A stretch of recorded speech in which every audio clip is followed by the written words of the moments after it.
Jalan provinsi yang berada di ruas jalan antara Desa Watas menuju Desa Muara Sindang, Kecamatan Sindang Danau, Kabupaten Oku Selatan kembali amblas. Padahal jalan tersebut meski baru dalam hitungan bulan diperbaiki dengan menggunakan anggaran miliaran dari APBD Provinsi tahun 2021. Jalan provinsi yang amblas ini berada persis di bibir jurang yang dalamnya mencapai ratusan meter.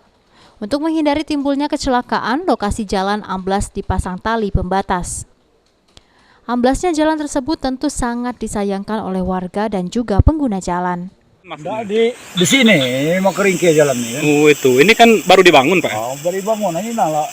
Nah, ini rusak lagi ya? Rusak lagi. Nah, ini sudah berapa lama ini bangun ya? Hah? Sudah berapa lama bangun ini? Ada sebulan? Sekitar sebulan lah. Sebulan. Ya. Sudah itu ini. Kalau melintas itu gimana itu? Hah? Takut atau gimana kalau lewat sini?